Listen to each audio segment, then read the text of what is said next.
Hi, I'm Melissa Urban, the librarian at Salem Church Elementary.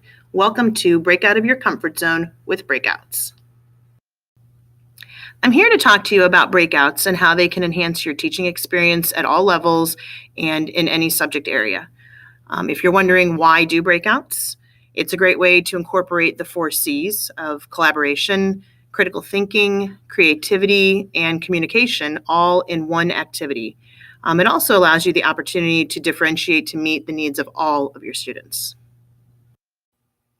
I'm guessing that many of you have heard of breakouts, but you're not quite sure where to start or what exactly a breakout is. Maybe you've heard the term breakout box, maybe you've heard the term digital breakout. Well, good news is that there's not just one way to do this. There are several ways, and breakout boxes and digital breakouts are both a part of that. A breakout box includes a physical box that is locked with a variety of locks. There are puzzles that need to be solved using clues, and the solution to those puzzles are ultimately what unlocks the locks. There are digital breakouts that involve computer solely for doing the same sort of thing, but digitally breaking out. There's a website that houses a whole bunch of digital resources, but you can also make a solely digital breakout yourself, where the students will go through puzzles again and try to come up with a combination to digitally unlock themselves out of the box. And then there is a combination of digital and physical breakout, where you are using a good amount of digital components, but also physical locks and clues in your classroom to lead the students through the breakout. Since it is Digital Learning Day, I thought the place that makes the most sense to start is with the biggest digital resource out there for breakouts, and that's Breakout EDU. This is their homepage on their website. You can see here that they have physical games, they have digital games, and they have a digital game builder where you or your students can build digital games using their tools. They sell their Breakout EDU kits here on the website, and this is also where you can pay to be a member of the platform and have access to all of their resources. You don't have to pay to be a member and have some access. If you make a free account, you will have access to a little under half of what they have, but still enough resources to get you started to see if you really like it. I thought I'd show you what it looks like. I am a member, and I wanted to show you what it looks like from my page, just so you have an idea of what you can see. The first thing that they put up are their subject packs, and these are all physical games. When I say physical, I mean an actual box that has locks, and you print out resources, put them out on the table, students solve puzzles, and physically unlock the locks to open the box. However, there is also a digital game section, and I will start this just so you can see what a digital game looks like. So this is Help Spidey Save His Halloween. There's a little backstory, and here are 4 locks. They have 20 minutes to try and do the breakout. A little pro tip here, if you are assigning these to your class, try them yourself first so that you know kind of what the kids are looking for. You can give them a little bit of guidance, especially if it's their first time. And when you click on a lock, it opens up the puzzle.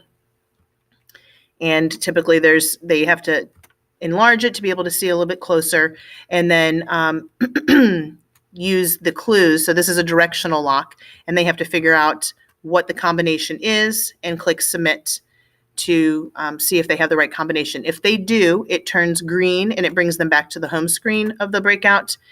If not, it says, sorry, you're wrong, try again. So this is what a digital breakout would look like. And these can be assigned into Google Classroom right from the platform, which is really nice. I do want to also point out there's something called Breakout EDU Digital Sandbox. And when you Google digital breakout, this is one of the things that comes up. It's probably second or third on the list. What this is a collection of community-created games. The Breakout EDU website has games created by people, but they've been vetted by the Breakout EDU people themselves to make sure that they follow a certain criteria. There's a video that goes with it. Here, I'll show you really quickly what a game there looks like. So if you wanted to do a physical breakout, and you wanted to get to the resources for one. So here's one on the dot. Oh, and this is a free one that anybody could have. They give you a backstory. They give you what the lock combinations will be, which is really handy. They give you the setup instructions. So there is a video on all of the Breakout EDU physical breakouts to show you exactly how to get things ready. And this is where the game resources are. They're all in Google Drive, and you can print them off, make a copy, change them to suit what you need. Sometimes I've accessed these and they use a type of lock that I don't have access to or I don't have. So I've had to change them just a little bit to meet my needs. But these are resources that come right from Breakout EDU. The Sandbox, there are resources here, but these are games that are created by anybody can submit a game here. And if you have a problem with it, you have to contact the game creator directly. You cannot go through Breakout EDU because they don't monitor these games. So sometimes they're a little tricky or a little hard and you're not quite sure what their thought of process was in making it. So just again, make sure that you play them and try them out before you assign them to your students. So I want to take just a quick minute or two to show you an actual physical breakout box so that you have a picture in your mind of what that could look like. I have my box here. This is, there we go, a wooden box. I'm not sure of the dimensions, but this is what their breakout boxes used to look like. Looking at the website now, I see that they've changed a little bit. But after seeing those and borrowing an actual Breakout EDU box, I took this home, or took it home, and asked my husband if he thought he could make one, and he did. He made us two. But you don't have to make one. You don't have to buy one from them. You just need to have a box that has the ability to hold a hasp. This is a hasp. It has a spot for where your locks are going to go, and it pushes open like this. So it comes out, and then they can lift the box open from here. So when you have a Breakout EDU box of any sort, you want to have locks that you can attach to those. And I just want to quickly run through some of the locks that I have. We have two number locks. One is a 3-digit and one is a 4-digit. These are really great and easy to make puzzles that end with 3- and 4-digit numbers as their solution. I also have a small box that I incorporate into most of my breakouts. And this one's cool because it has a little hole right here, and it's the perfect size to fit one of these locks. They just slide right in. I got this at Walmart. It's just a multi-purpose toolbox. I will tell you that they are smart, and they have figured out that you can open this. Oops, let me show you. You can open this up a little bit even with the lock still locked, but I make them unlock the lock before they do anything else. And a pro tip, if they once they unlock the lock, they have to put it in my hand so that I can make sure that nothing happens to any of the locks. They don't go missing. Another lock that we use quite a bit is this one. It is a letter lock. It also has some numbers. And I noticed on the EDU, Breakout EDU website, that they've now started including wheels that have colors and shapes. So that's something that you can purchase. I don't have any of those. But what's most important about this one, I think, is that you make sure the kids know where to line up the letters, because they can have the right combination, but if they're not putting it in the right spot, it's never going to open. I also had to substitute. This is supposed to be a 0, but I use it as an O. So sometimes you got to make things work for what you've got. That's a letter and number lock. And then another lock that we really like is the directional lock. And the thing about this that I make sure to tell the kids is that you have to clear it before you put a combination in each time. So a double tap, and then they put in their combination for what they think it is. If it doesn't open, they have to clear it again and then try their combination again. But this is fun for cardinal direction practice or any sort of up and down, left and right movement. Another tool that we use a lot is the blacklight flashlight. I purchased blacklight pens that you can write with ink that disappears. And once the light shines on it, then the message is revealed, and they love this. As soon as it comes out, and this is what I usually lock in this little box. Once it comes out, they're all over looking at everything that they can with this black light, and that makes it a lot of fun to hide a message here or there. So I think that covers the physical breakout box locks and what they would use to, when they're solving the puzzles, where they would go to unlock. Oh, I take that back. I have one more lock, and it's a padlock that has a key. And for that one, there's usually a solution that involves them finding the key somewhere in my library or having to come tell me an answer, and then I hand over the key to them. Now that we've talked about digital breakouts using the Breakout EDU website and also physical breakouts, I wanted to share with you what I've done most recently, my most recent breakout with my students, because it's a combination of those two types of breakouts. It's a heavily digital breakout, but with the physical components of actually unlocking the lock and having some clues and puzzles on the table. The kids loved it. They love all breakouts, but it was really a successful one. What you're looking at on the screen right now is a web page that I designed, and our G Suite tools that we have access to are phenomenal for creating all of the resources that you might need for making one of these.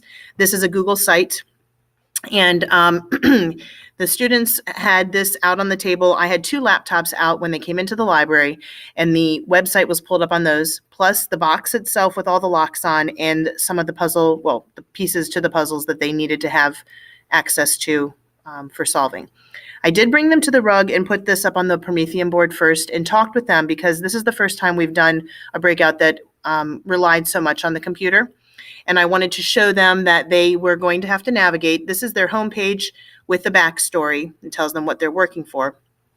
But across the top, each of these phrases is a different puzzle. And I'm going to show you a few of them really quickly and some of the digital tools I use to create them. So then I sent them off to the tables to go ahead and work and see what they could do. The first puzzle that most of them went to, just because it's the first link, is called The Path of Safe Decisions. And this is a true or false, which ends up being a directional lock puzzle. I chose this. The theme for our breakout was digital citizenship. This is something I'm doing with my 5th graders all year long. And we've kind of come to the end of our major unit, so I thought this would be a fun culminating activity. But I made this on a Google slide. I picked a bunch of phrases that could be true or false phrases, and their objective is to read each phrase and decide which direction they need to move to go on to the next one. So first one, and I put a little hint in here that a star is where they start, and down in the bottom corner here, the stop sign is where they're trying to end. So it's okay to share your passwords with your guardians or parents. We've talked about that being true. So they would move to the right. If your password is strong, it's not necessary to change it. We have talked about how we suggest that they change it every 6 months regardless. It should always be strong. And so that's false, taking them down. And if they follow the path correctly, then they go to the left and down and to the right, to the right. And that is the solution to the directional lock on the box. And most of them got that. They struggled a little bit with figuring out that it's the directional lock, but it was fun to watch them work through that. So Path of Safe Decisions. This one was great. I think I'm a little partial to it because it's using our library catalog. Now, this one had a component on the table that they really needed to use to understand why this was on the screen. So this one is called Books Are In, Bullying Is Out. This is a puzzle that I'd printed and had out on the table. And within the poem here, the word cyberbullying comes up, or talking about cyberbullying. And so what I wanted them to figure out was that they needed to come here, because it says, look and see where it is on our shelf. So they had to come in here and type in cyberbullying, and they come across a book called Cyberbullying, and clicking on it shows you that the call number for this book is 302.3, and that was the solution to one of our 4-digit locks on the box. So that was a fun way to incorporate not only digital work, but also librarian skills that we work on all year long. Another one is called Calling with Good Advice. This one was fun to create. Now, this is just a button here that I connected a URL to, and it says, feeling puzzled, try this. So they click here, and most of them right away, get the idea that this is a puzzle they need to put together. And I will show you, there's a little button over here on the left that if you click on it, it shows you what the image is actually going to be. You can also have the ghost of it. And I spent a considerable amount of time stressing about them being able to see that. And every single group, it completely ignored those buttons and bypassed it. So it was unnecessary worry on my part. But if you can see this clearly, well, yeah, the solution has 3 letters underlined, the B, the U, and the N, and there's 1, 2, and 3 lines underlined.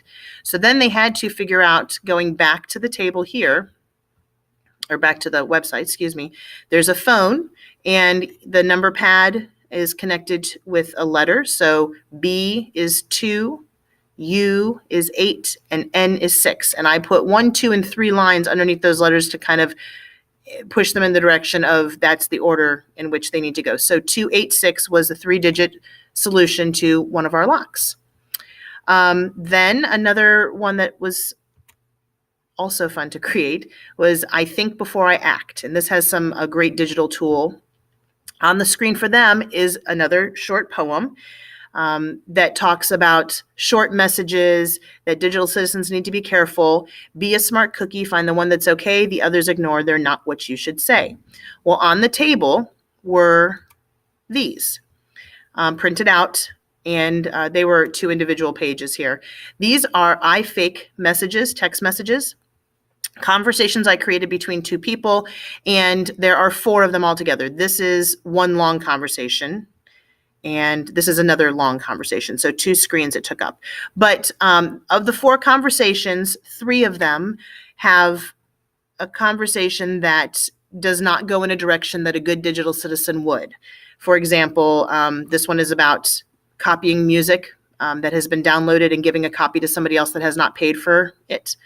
This one talks about copying without giving credit to their source of where they got it and borrowing work from another student. So they had to find the one that was okay, forget the others. And what we can't see here, but I wrote in the black light pen in the box here 4-digit codes. And once they located the one that was an okay digital citizenship conversation, that was the 4-digit code to one of our locks. And that website, I told you I had a good resource for you, is this one, ifaketextmessage.com. It's super cool. I could play around with this for quite a long time. You can change everything from, putting in the name of the person who the text message is from, and then the conversations go back and forth.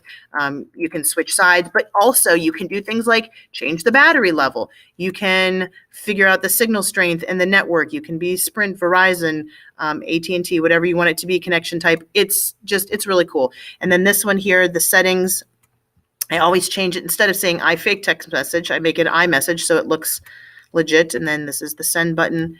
And they loved it because it's a real world connection for them and that they get and they understand. So this website is a lot of fun and can make a great puzzle for you. And then the last one that I wanted to show, this was just a quick find at the end. I needed a way for them to find the key. To get the key for this one. So get your brains poppin'. In searching around on the internet, I found a free resource in BrainPop Junior. Now, if you know anything about BrainPop, you know that you have to pay for a subscription, but they do offer a few videos for free, and it just so happens that internet safety video is free for them. So I was able to put this right into the web page, and on the table, there was a secret message written in cyan, and then I printed it with a secret message background, and they needed a red decoder piece of plastic sheet to decode or to see that this says, watch the video, take the hard quiz, show your teacher the score. That's what it says right here. And so once they watch the video for BrainPop, then there's a hard quiz at the bottom here. And when they brought me their laptop, if they had a 4 or 5, I handed over the key to them and that lock became unlocked. So I think that is all that I wanted to share with this digital/physical breakout. And it was a lot of fun to create. I made all of my own resources, and the kids really enjoyed the combination of being on the computer, but also still having that physical lock that they can take off. I think I'm setting a world record for the fastest talk about breakouts. Before I end, though, I want to give a top 5 best practices list of things that you might want to consider if you're going to be making a breakout, digital or physical.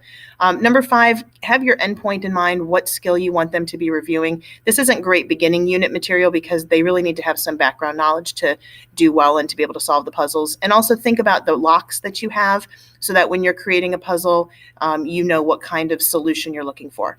Number 4, have a coworker give it a try before you present it to the students. Oftentimes they have hiccups or can find areas that maybe are not as clear. When we're making them, it seems very logical that this goes with that, but have somebody else give it a try. Number 3, lay some ground rules with the kids before they get started. It's a great opportunity to have a conversation about collaboration and communication because both are necessary to get this done. There shouldn't be one voice leading the entire group the whole time, and there shouldn't be people drifting off and not being engaged. And making sure you have enough puzzles to keep everybody engaged at the same time and having something to do. The last one that I showed you that I made, the digital and physical one, had all those links so that everybody would have something to do. And making sure that your groups are no bigger than like 8 to 10.